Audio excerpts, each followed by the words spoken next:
وحده لا شريك له وأشهد أن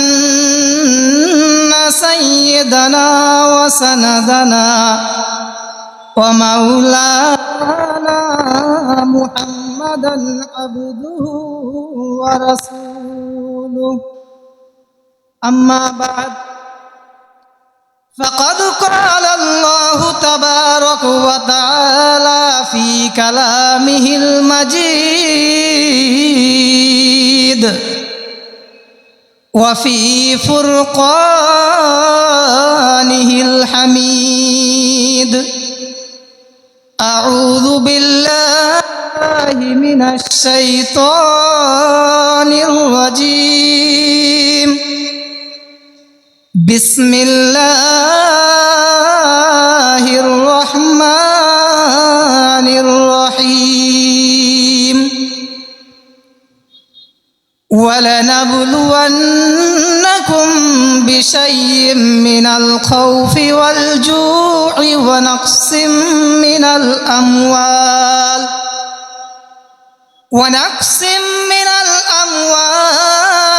والأنفس والثمرات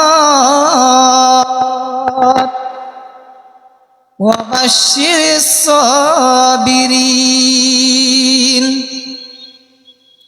الذين إذا أصابهم مصيبة قالوا إنا لله وإنا إليه راجعون أما بعد আল্লাহ পাকের লাখো লাখো শুকরিয়া যে আল্লাহ পাক বড় ভালোবেসে বড় করুণা করে আমাদেরকে দুনিয়াবি সমস্ত কাজকে পিছনে ফেলে রেখে হাদিস এবং কোরআনের আলোচনা শুনে আমলে পরিণত করব সেই উদ্দেশ্য নিয়ে এই জালসার প্যান্ডেলে বসার তৌফিক দান করেছেন। সকলে বলি আলহামদুলিল্লাহ। তারপরে জানায় লাখো কোটি দরুদ ও সালাম বর্ষিত হতেই থাকুক নবী পাক সাল্লাল্লাহু আলাইহি ওয়াসাল্লামের প্রতি। সকলে বলি আল্লাহুম্মা আমিন। আপনারা যারা এদিক ওদিক ঘোরাফেরা করছেন, রাস্তাঘাটে বাড়িতে বসে আছেন, তারা এদিক ওদিক ঘোরাফেরা না করে বাড়িতে বসে না থেকে অযথা সময় নষ্ট না করে এই জালসার প্যান্ডেলের ভিতরে আসার জন্য আহ্বান জানাচ্ছি। আপনারা খুব তাড়াতাড়ি এই জালসার প্যান্ডেলে চলে আসুন।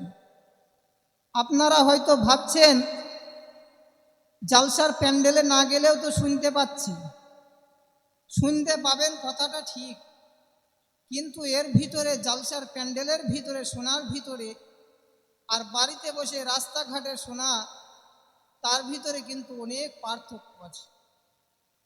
আপনারা দেখেছেন মুরগির ডিম যখন দেওয়া হয় মুরগির তাওয়াতে, তো যে ডিমগুলা তাওয়ার ভিতরে থাকে মুরগির পাখনার ভিতরে থাকতে পারে না, যেগুলা জায়গা পায় না, সেই ডিমগুলা কিন্তু বাচ্চা ফোটাতে পারে না, বাচ্চা ফোটাতে সক্ষম হয় না, সেগুলা ঘোলা হয়, ঠিক নয়? সেগুলা ঘোলা হয়। তেমনইভাবে এই প্যান্ডেলের ভিতরে না থেকে যদি মনে করি যে খুব আমলে পরিণত করব, খুব ভালোভাবে শুনবো, সেটা আমাদের জন্য সক্ষম হবে না, শোনাটা আমাদের পরিপূর্ণ হবে না। সেই জন্য বুদ্ধিমানের কাজ হবে আপনারা যত তাড়াতাড়ি পারবেন জালসার মজলিসের ভিতরে চলে আসুন। আপনারা বাপজি যারা ওই দিকে আছেন তারা একটু ভিতরে চলে আসুন। বাপ, যে কোনো মজলিসে বসার, যেখানে শিক্ষা গ্রহণ করা হয় সেখানে বসার আদব আছে। ইমাম বুখারী রহমাতুল্লাহ আলাইহি কিতাবের ভিতরে বসার আদব বয়ান করেছেন। তো মিলে মিলে বসবেন, সামনে জায়গা খালি আছে, পিছনে থেকে আসুন বাপজি, আসুন, একটু কষ্ট করে আসুন বাপজি, আল্লাহর ওয়াস্তে আসুন বাপ, একটু আগে আসুন বাপজি, আগে আসুন, ভিতরের দিকে আসুন। আল্লাহ পাক আমাদেরকে দুনিয়াতে প্রেরণ করেছেন। আমরা যত ধর্মেরই লোক আছি না কেন, হিন্দু হোক, খ্রিস্টান হোক, যেমনই হোক না কেন, বৌদ্ধ, জৈন, মুসলমান যা আছি, আমরা সবাই কার সৃষ্টি? একমাত্র আল্লাহর, তাই না? আল্লাহর সৃষ্টি। আল্লাহ শুধু আমাদেরকে সৃষ্টি করে ছেড়ে দিয়েছেন তা কিন্তু নয়, আমাদেরকে আল্লাহ পাক দুটো রাস্তা দেখিয়ে দিয়েছেন। আল্লাহ পাক জানিয়ে দিয়েছেন কোরআনের ভিতরে, ওয়াহাদাইনাহুন নাজদাইন, আমি তোমাদেরকে দুটো রাস্তা দেখিয়ে দিয়েছি। একটা হলো সিরাতুল মুস্তাকিম, সোজা রাস্তা, যে রাস্তায় চললে জান্নাত কামাতে পারবে, জান্নাতে যাওয়া সক্ষম হবে। আর একটা গুমরাহির রাস্তা, শয়তানের ওয়াসওয়াসার রাস্তা, সেই রাস্তাতে চললে জাহান্নামে যেতে হবে, জাহান্নামের আযাব ভোগ করতে হবে। দুটো রাস্তা কিন্তু আমাদেরকে আল্লাহ দেখিয়ে দিয়েছেন। জান্নাতের রাস্তা কোনটা, কারা জান্নাতে যাবে? আল্লাহ পাক সূরা কাহাফের ভিতরে 107 নম্বর আয়াতের ভিতরে আল্লাহ পাক জানিয়ে দিয়েছেন, ইন্নাল্লাযীনা আমানু ওয়া আমিলুস সালিহাত কানাত লাহুম জান্নাতুল ফিরদাউসি নুজুলা খালিদিনা ফিহা লা ইয়াবগুনা আনহা হিওয়ালা। দুনিয়ার মানুষ জেনে রাখো, আমি আল্লাহ, আমার উপরে বিশ্বাস রাখতে হবে, আমার কিতাবের উপরে বিশ্বাস রাখতে কিরাম দুনিয়াতে আমি প্রেরণ করেছি, সমস্ত কিছুর উপরে ঈমান রাখতে হবে, বিশ্বাস রাখতে হবে। কিয়ামত হবে তার উপরে বিশ্বাস রাখতে হবে। যদি এই বিশ্বাস থাকে তাহলে তুমি ঈমানদার। আর কি করতে হবে? শুধু ঈমান থাকলে হবে না, ঈমানের সঙ্গে সঙ্গে ভালো কাজ করতে হবে, তবেই তুমি জান্নাতে যেতে পারবে। ঈমান আছে, ভালো কাজ নেই। আমরা বলছি যে আল্লাহর উপরে বিশ্বাস তো রাখি, কোরআনকেও মানি, নবীদেরকেও মানি, কিন্তু আমলে পরিণত করি না। তাহলে আমলে পরিণত না করার জন্য, আল্লাহর হুকুমকে না মানার জন্য আমাদেরকে জাহান্নামের আযাব কিন্তু ভোগ করতে হবে। আমাদের গুনাহ যে পরিমাণ হবে সেই পরিমাণ জাহান্নামের আযাব কিন্তু আমাদের ভোগ করতে হবে।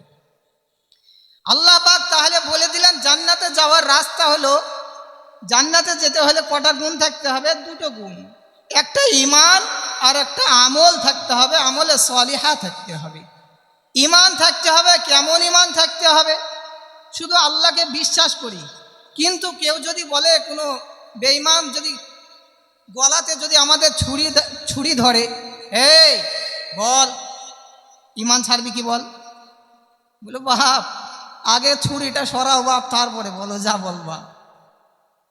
এই রকম ঈমান যদি হয় তাহলে কিন্তু আমাদের জন্য জান্নাত সঙ্গে সঙ্গে পাবো না। কেমন ঈমান আনতে হবে? আপনারা শুনেছেন একজন নবী ছিলেন, হযরতে ঈসা আলাইহিস সালাতু ওয়াস সালাম, তাই না? তিনি আমাদের নবী মুহাম্মদুর রাসূলুল্লাহ সাল্লাল্লাহু আলাইহি ওয়াসাল্লামের আগে এসেছিলেন। তো উনি দুনিয়াতে, ওনার পরে আর নবীজি আসার আগে এই যে মধ্যবর্তী সময়, এই সময়ের ভিতরে ইয়ামান দেশে একজন বাদশা ছিল, যার নাম হলো ইউসুফ জু নওয়াস। সে মুসলমানদের উপরে খুব অত্যাচার করত, মুসলমানদেরকে অত্যাচার করত, মুসলমানদেরকে পিষে মারত, এটা ছিল তার কাজ। আর নিজেকে সে খোদা বলে দাবি করত, খোদাকে আল্লাহকে সে মানত না। তার কাছে একজন জাদুকর থাকতো, সে জাদু দেখিয়ে, বিভিন্ন রকম ভেলকি দেখিয়ে মানুষের মন জয় করত, আর বাদশাকে খোদা বলে দাবি করাতে সক্ষম হতো ওই জাদুকর। ওই জাদুকর একসময় বৃদ্ধ হয়ে যায়।